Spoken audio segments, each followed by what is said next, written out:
Okay, so this is Justin for the video number, I believe this is 5. So I'll be doing the alarms and inputs in this video.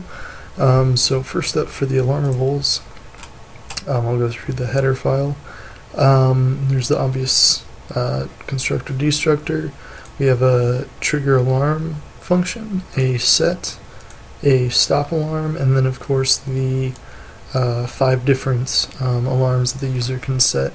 There's also some internal methods for set registration state, getting an iterator, get the registration state, and setting setting the iterator, and that's all for the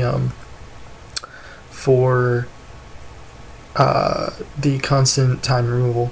And then also within the alarmable is the amount of time until the alarm goes off, the current registration state, and then the actual pointers to the alarms themselves, and then the registration states.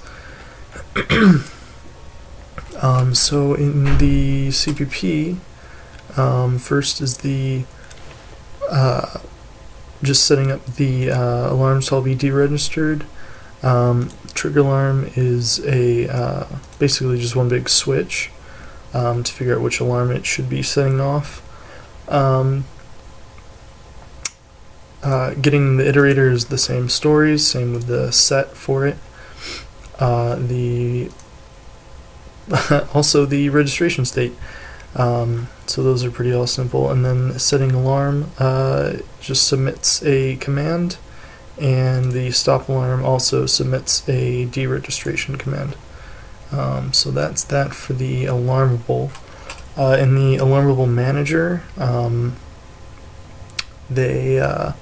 it basically just has a time and a key, and then a map of the timeline for all of the alarms, and then of course the constructor destructor, and then a register and deregister function. So I'll go through the CPP nen. It has a process elements function, which basically just goes through the list of alarms. Otherwise, it's just going to keep incrementing the time, and then when it does hit it, it will trigger the closest alarm in the list. So like we discussed in class, it does not go through all of the alarms. It just does the closest one. The deregister is pretty simple. It just removes the one at the front, because that's the only one that really should ever be messed with. And then the register function takes in a time, an alarm that needs to be registered, and then an alarm set, which is basically just this registration state. And then it sets the iterator, sets the registration state, and inserts the alarmable into the timeline. So that's all of that for alarms. Let me just make sure I didn't miss anything. Yes, it's good. And runtime cost is constant. Cool. And then process alarms is obviously only called, well, it's called once per frame, but only runs on one alarm. So that looks good. So next up is the inputables. So the big 4 here, the key pressed is also in this, as well as the key released.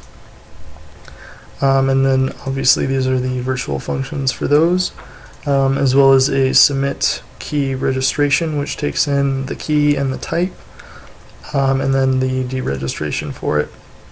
It also has these internal methods for setting the iterator, getting the iterator, getting the registration states, just general setup stuff.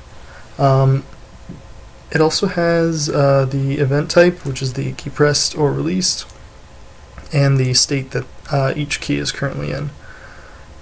So I'll go over to the inputable CPP here.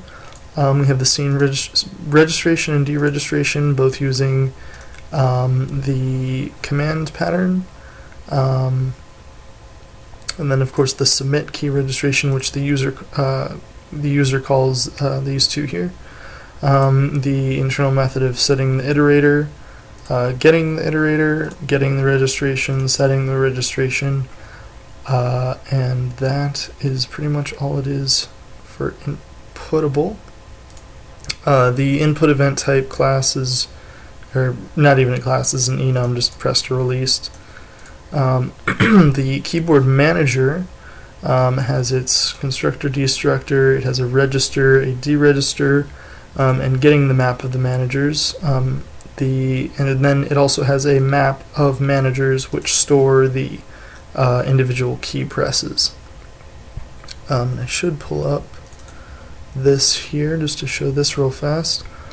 So the register, let's see. The register makes sure that there's not two of the same key in the list at the same time. And then it sets the it sets the iterator and the registration state of the key of the manager that it's inputting into the list. Just some simple gets here, and then the trigger of the manager basically just goes through the list and calls the process keys on each one of the managers. So if I go to the manager here, this is what's used to see if it's actually pressing the key or not. So it has a previous event, which is what happened in the previous frame, goes through all of these, and so runs the process key on each one of those.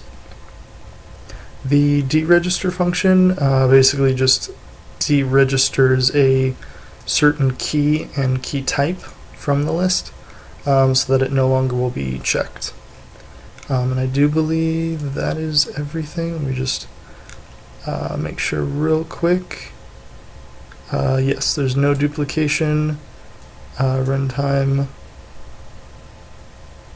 Right, that's not big O N, and cool, awesome, thanks.